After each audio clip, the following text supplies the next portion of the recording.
this episode got us, folks. Welcome to Bottles and Bricks, a Last of Us podcast. I'm your host, Ronan and Shane, and we are spoilering review episode 7 of HBO's The Last of Us show. Boys, come on out. I have with me Sam and Ty from Team GVS, and we did as much as we could of a non-spoiler review for you on Sam's channel on Team GVS if you want to go check that out. But no, don't go. Just stay here. Just stay here. we can't go into full depth or expressing what we liked and dug about this episode without spoiling A, what we saw, and B, what its connective tissue to the game and DLC of Left Behind, and even to some regards, The Last of Us American Dreams graphic novel. So we've all played the games. We've all played the DLC. Sam, did you like the changes? Did you like the pacing of it? Did you like the editing that they went between back of like the scenario of, okay, Joel's down, Joel's injured, and okay, Ellie is now having her own version of PTSD. Mm-hmm. Yeah. So the weird thing is, me and Ty, when we looked at it yesterday, we had a real in-depth conversation about where this would go, with just based on the fact that Ellie not wanting to be alone, and with how would that trigger her past? And she even said, she's like, I cannot do this alone, and there's a reason for that. And I think that is this episode is the answer. Like the episode started with us, we assumed, like, man, is Riley already gone? Like, is she already dead? We didn't really know, And so then it all of a sudden goes to her getting a fight with this girl because Riley left. We thought Riley might be dead, but she's not. She comes back, surprises her, and I thought it was such an interesting tease to go into where we needed it to go. I thought this is a perfect culmination of Left Behind and certain other source materials that they used. It felt really natural. It felt like these are best friends. They're trying to understand each other, really. Like what is the best motivation? What is the best thing to do? What is the right thing to do? I mean, they're kids, what I mean? Like it's not like they have the right answer. Riley keeps on saying, like, you don't know all the answers, like you don't know it all, and neither does she. And all she knows, is that she misses her best friend. She loves her best friend. And she's trying to understand and reconcile her emotions about her best friend. And the whole entire episode, they're basically on a date, essentially. And the hard part about it, and I'm real curious about y'all's comments, I feel like it's going to be a different experience for somebody that doesn't know what's coming. Because I mean, you can assume like Riley isn't been with Ellie this whole entire time, so she died tragically, but we knew how. You guys didn't. And so I'm more curious about how y'all took this from the progression of how it went. Because for me, I thought it was perfect. It was perfect symbolism to the game, harken to Left Behind like beautifully. And I think the ending of it, the last 10 minutes of it was just emotional. Like it was well acted. Like Bella and Storm killed it. Everything else was cute, lovable. It was like a romance, but the last 10 minutes, man, just breaks your heart. But at the same time, it rejuvenates your, how do I put it? It rejuvenates your excitement for Ellie and Joel's relationship. Your like investment. You're like, yeah. Okay, she's not gonna quit on him as much as he's not gonna quit on her. You know what I'm saying? And it's not a toxic thing. It's where they're built to at this point. Neither one of them can afford to lose anybody else. So by any means necessary, they're going to protect the person they love. So I love that. Like I think it brought resonance to their relationship while at the same time giving Ellie her just reward as far as her storyline. This is the first time that the whole show that I'm like, I think I like what they did in the show better than the game. Because I think that's one I've heard that I could be wrong, that I heard that folks love the Left Behind DLC, but some critiques that they gave it was that it felt like too slow and not much happened in regards to the info that people knew by the time they finished the game. Right. And the payoff. That yeah, and to an extent I can understand that, because The Left Behind, it's a two-parter story. There's Ellie trying to hold stuff down while Joel's down, and there's also Ellie's backstory of her friend. Yep. And I was noticing stuff of like the mask, the music, the merry-go-round, them dancing, them at the arcade. It molded better than stretching out a 2-hour DLC that, from what I heard, cost a lot of money compared to what other DLCs were that offered more hours of gameplay. Yeah. So this is the first time in the series that I'm like, this actually feels and is smooth better than maybe the DLC. And I was just like, well, I don't know, because I was waiting to see what they would cut. I'm like, waiting, where are they going to cut? Are they not going to play Etta James? You got to play Etta James. I play Etta James. You got to play Etta James. Yeah, that's where I'm at right now, and I want to let Ty give his input more before I start spelling out info and whatnot. Ty, where we at? So I definitely believe that from a viewer, from a regular viewer perspective, this was really, really good. I do think they covered things really well. I think Bella Ramsey and Storm Reed, did an impeccable job. Like, this is where you're seeing these two young stars who have been around, who literally came up in the acting game with major great celebrities, and you can just see whatever they learned in that experience just rub off on them, and they get to protrude it here. This is honestly them truly, if they haven't come into their own yet, they're doing it now. Not saying that they haven't done it, but if there's anything I've seen where they're like, okay, they're about to be household names, it's here. You're not going to be talking about Lyanna Mormont, and you're not going to talk about any characters that Storm Reed has played. You're going to talk about their names. You're going to eventually talk about Bella Ramsey and Storm Reed the way we talk about Nicole Kidman and Tom Cruise and Viola Davis, Octavia Spencer, you know what I'm saying? Jennifer Aniston, all them cats. So you're going to start seeing that with these two great actors. As a gamer, I don't like how they rap. I don't know how they I don't like how they cut it off. I wanted to see the end result. I wanted to see, and I think I feel the way I feel about it because I agree with Ronan. I think they handled it much better than the DLC, and it certainly justified why I was glad when I caught the DLC at a discount price way back when it, when I on my previous console. But because I don't think that the 2 hours or 2.5 hours or whatever of gameplay that we got was worth the money they were charging at the time. Yeah. So I was glad I got it on discount on one of those PlayStation discount seasons, whatever. But as a gamer, I did not like how they, as an artist, for the sake of entertainment, movie and all that, I think they nailed it spot on. I think they nailed it spot on because it certainly clears, it certainly gives, it certainly solidifies and gives credence to why she feels the way she feels, why Ellie is so fearful of being alone. I mean, she finally she covered so much in this flashback or so much in this story. She has a friend, she has a best friend.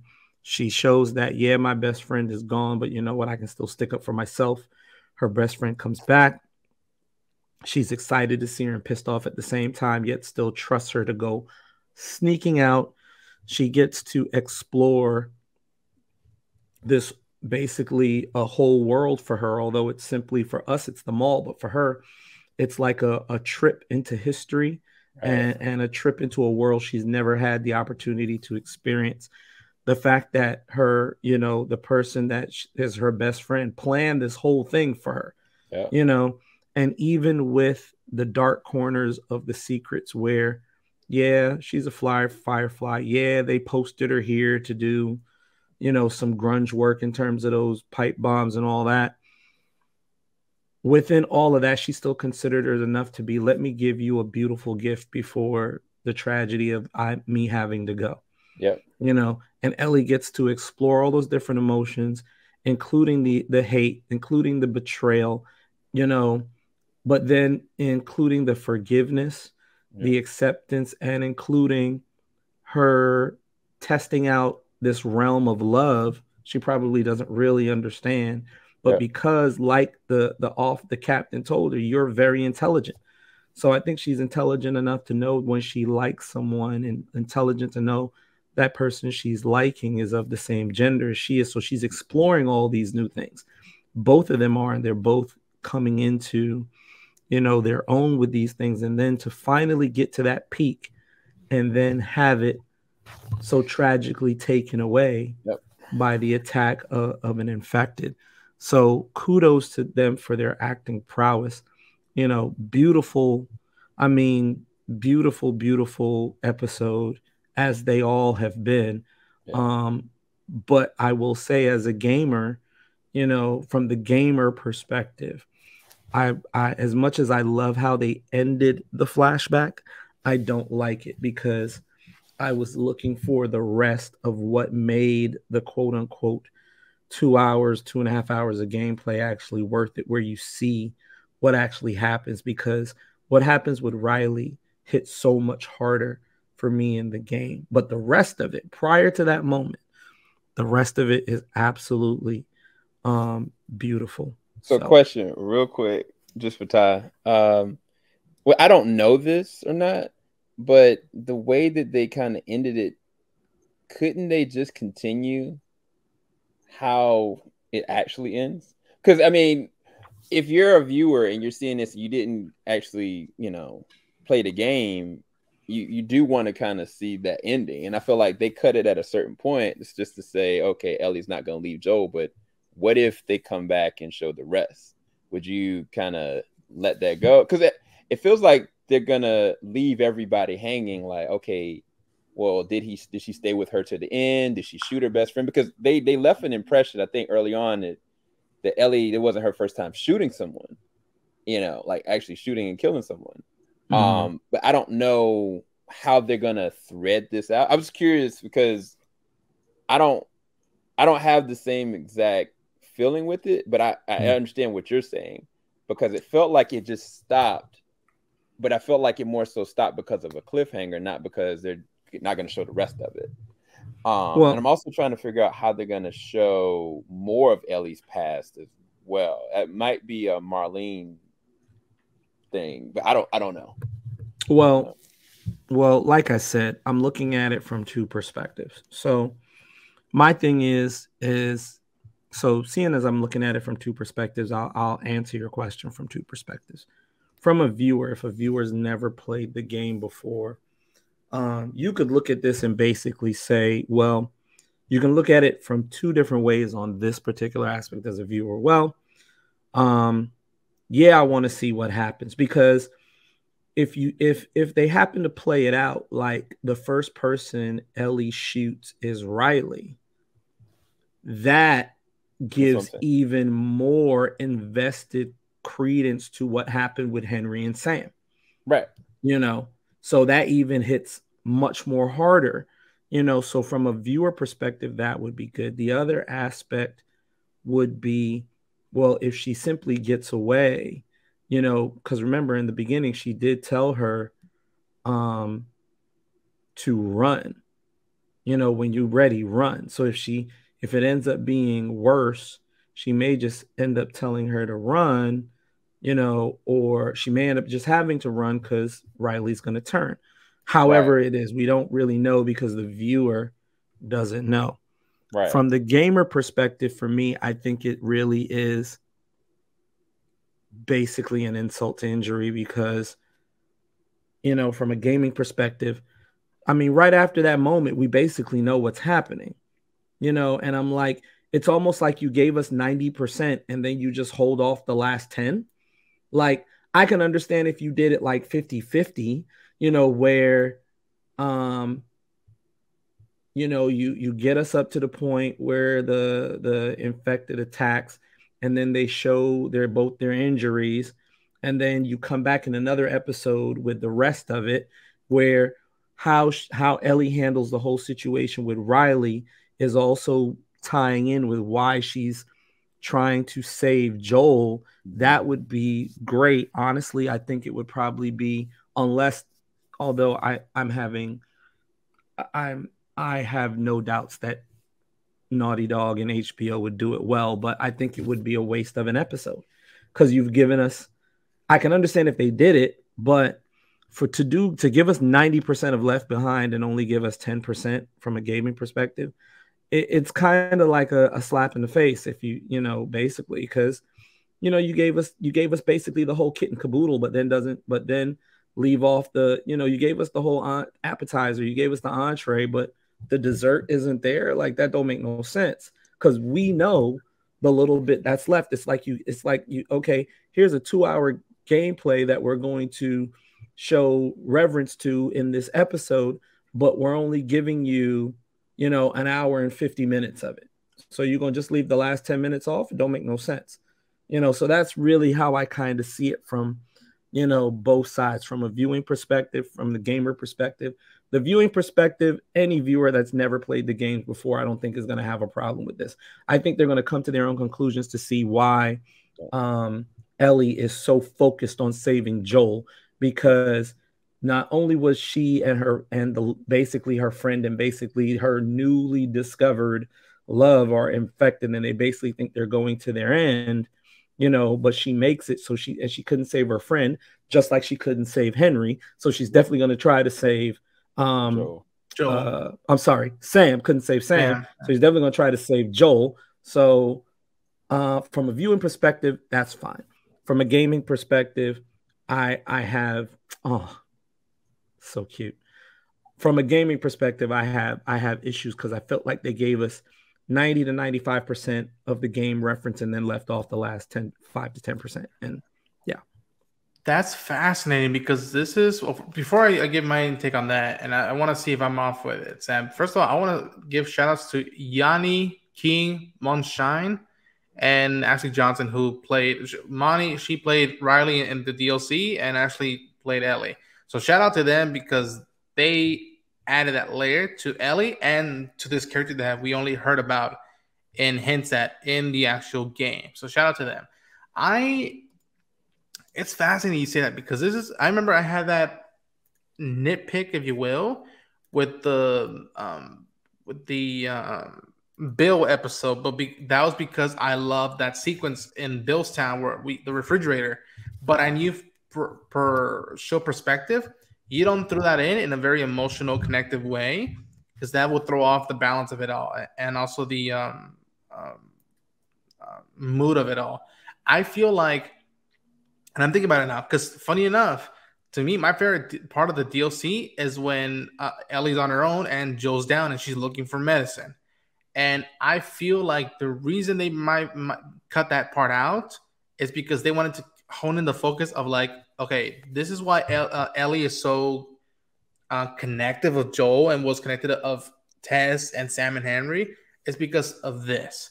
And I feel like this is the first time I feel like if they would have done gameplay all the way, it would have thrown off the balance. Because if you look at it, and it was a critique of the DLC, is that most of the gameplay in the Riley Ellie part was just them walking and talking, stuff that people already knew about, and most of the gameplay was just them basically just playing games and squirting guns, which they referenced the wet guns and whatnot. So I was like, all right, there's a little nod to that sequence. And I feel that the reason why they didn't use the part where she looks for medicine is because that might feel repetitive to her going hunting for food in the winter sequence. And it feels like, all right, that's too repetitive, and we don't want to lose the balance of like what matters here.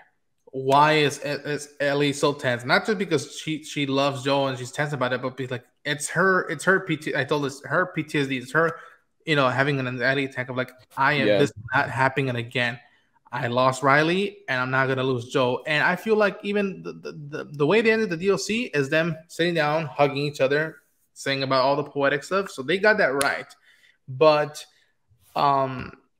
it's so fascinating that this was the first time like, no, the gameplay, you didn't need it. You have the dynamics, you have them with there was the gun, there was a clicker, and it might have dragged off too long. It's fascinating. This is the first time I feel like, no, gameplay wasn't necessary. This was the storyline, the cutscenes. That's all we needed to reinvigorate and reiterate of what matters here. And who knows? Because we're still, I imagine you and Sam were like, what about Ashley Johnson? When are they going to hint at Anna's past and all that stuff? And the fact that they threw as a background drop of like the political side, like, yo, are you a terrorist now or not? Or, are you planning on bombing us here? Asking that real question, right? Yeah. And I have no doubt, and they could throw me for a swerve, that the next episode will be the full-on winter sequence, and it's when we'll meet a very fascinating character. Kudos and shout-outs to people who worked on this, who paid the respects of the people who designed and worked on the DLC and the actual game that this was paying homage to. Yeah, that's an interesting. I think we're having a really good discussion here because I see both of you guys' points because you're an avid lover of the game, Ronan, as well as me and Ty. The interesting thing I'm looking at is imagine if they took Left Behind DLC and put it into the whole game. So imagine you play the whole entire game and then you get to that part. It kind of don't work. Yeah, it slows it down. If I was forced to have to go through Left Behind and it was just added and shoved into the game, they would have to crop some stuff somewhere because to be fair, it does slow down to a crawl a lot. Now, I guess as a hardcore fan that would play the DLC anyway, it wouldn't matter. But I feel the same way if like the Spider-Man game, the Spider-Man PlayStation 4 version, if they added that DLC into the actual active game, that may slow down the progression of how it's going to work because they're trying to get to the narrative. Like the DLC was trying to be its own just small little short narrative. And for me, I mean, I thought it was very beautiful how they ended this and then shifted to show, because we never really saw Ellie get Joel to where he needed to get. We just see him kind of posted up and she's going in hunting. So that's one of the things I was waiting to actually see. I was like, okay, cool. They're finally showing like her desperation. She thought for a moment to listen to him to leave. And I felt like that was what was the trigger for her. But it was never something we actively got to see in the game. And I thought that was freaking dope. But yeah, I see from both of you guys' angle. It's just, I think it was a creative decision.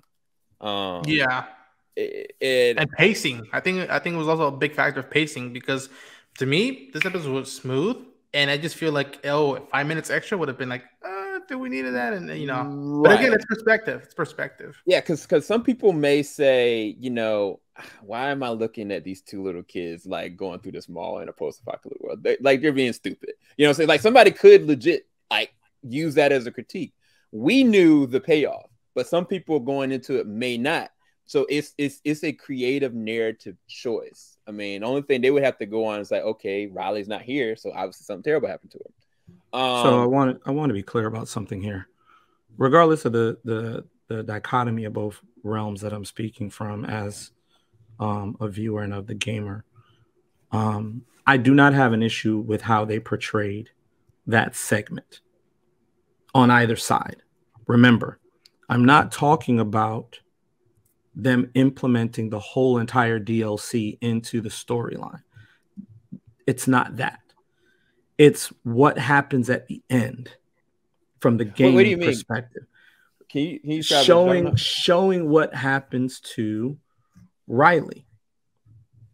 Showing that, I mean, we can assume that, we know she's infected. We can assume that she turns, but viewing perspective, if I'm looking at it from a viewing perspective, well, they're both sitting there. They're both curled up under each other, but the gun's right there. Does Riley turn and Ellie have to shoot her? Does another set of infected come in, as you know, we saw the vines communicated, and you know, she has to get out, and in the midst of it, maybe you know, they expedite Riley's you know, change. I see what you're saying. You see what I'm saying? You want to see an actual resolve, ending and resolve to how she goes out. Right, because if we see an actual ending to how it happens and how she goes out, or how Ellie reacts to it, I think it even further, you know, really digs in on why she chose not to listen to Joel and turn around and go back. You know, although the truth of the matter is, when Joel first gets injured, you know, she's saying, look, please be okay, because I can't do this without you. You know, if I do this without you, if something happens to you, I'm effed. So I don't really believe she was going to leave Joel anyway, because of the bond they have. Even though Joel is telling her to go, she wasn't going to leave Joel anyway, because yes, we know she's afraid. All this flashback does is further emphasize, like Ronan said, why she's afraid of being alone. You know, because in the last episode, she said, everybody that's ever been important to me has either, you know, left me or they're dead. Yeah. Right. And the only person she has is Joel, you know. And while this flashback lays into why she's the way that is, why she fears about being alone, you know, I think that last piece of that sequence would have really truly solidified, really truly dug in as to why she feels that way. Maybe it's almost like how Henry reacted to killing Sam. Maybe, however, whatever happens that actually separates them in the end is how, you know, her response and how she deals with that leads to that building fear, or takes her over the edge of that fear of being alone. And we don't see that. We see two people who decide that at the end of the day, they're going to love each other and they're just going to ride it out, you know. But okay, that's what lovers do.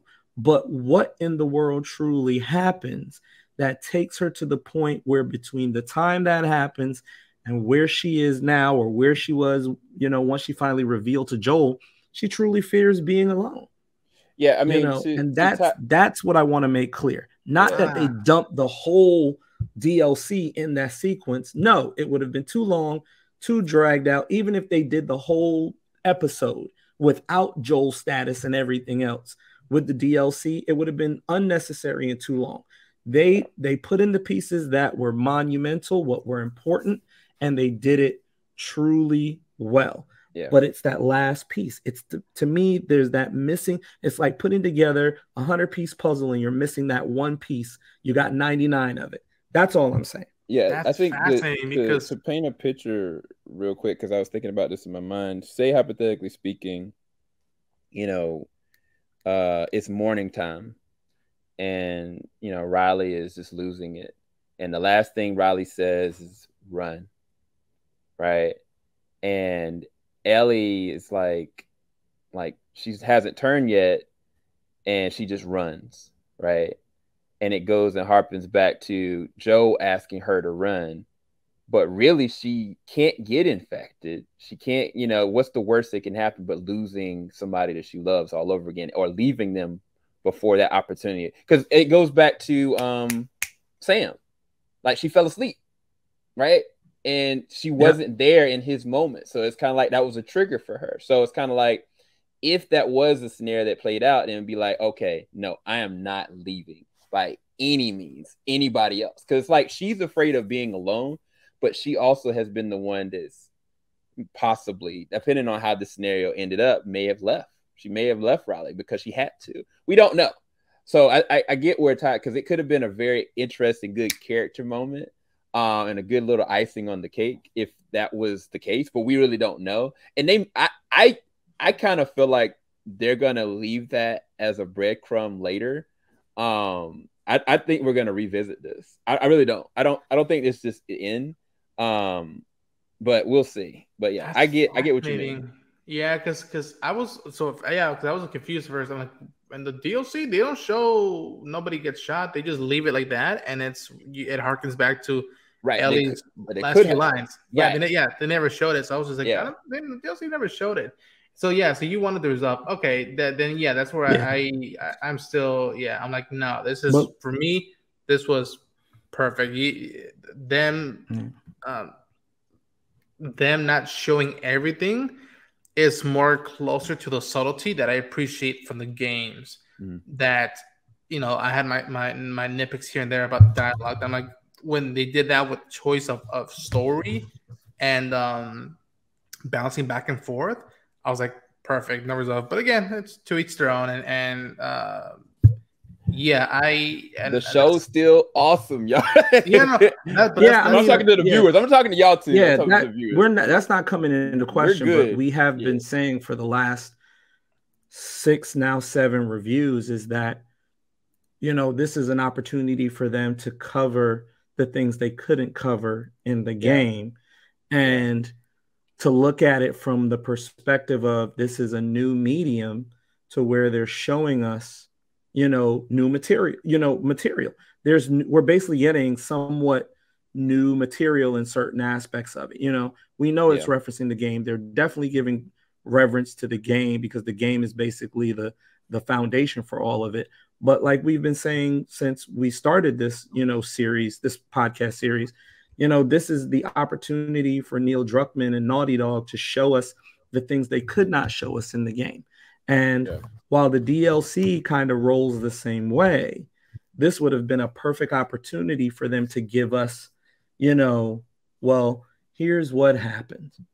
Here's what I'm just concerned the running time now, because there's 2 episodes left, and it's like we haven't even seen Ashley yet, and it's just like that's something more that like hasn't been like again, unless you've read the graphic novel and subtly catch a liner here from Marlene or Ellie, we don't know nothing about Ellie's parentage at all, and which is why because it's so fascinating where like if you're a fan and you catch up stuff here and there, you're like, well, how long is that going to take? And I'm it's 2 episodes left. They still have to deal with a character that is involved in the winter season. It's Anna's perspective, and then we still have to meet up with the Fireflies and see what's the job. I don't think that's going to happen this season. Yeah, actually, Sam, you were saying in the non-spoiler review you were going to talk about the whole piece with Ashley not being there and Troy not being there yet. So lay it on us, player. Go for it, Sam. I think that Troy is going to end up probably in the next episode when Ellie is trying to go and scavenge. He's going to definitely show up then. But what I feel is by the 9th episode, we're gonna either and me and Ty talked about this last night in detail, is either they're gonna get to Salt Lake, or they're gonna be almost right there at the precipice of getting there. And I think that they're gonna go into season 2, whenever they get to season 2, is them going through Salt Lake City and trying to get to where they need to get to. Damn, what about you? Okay. 10, bro. It's 11 out of 10. This joint is freaking dope. I can't get over all the references. I ain't played the first game in years.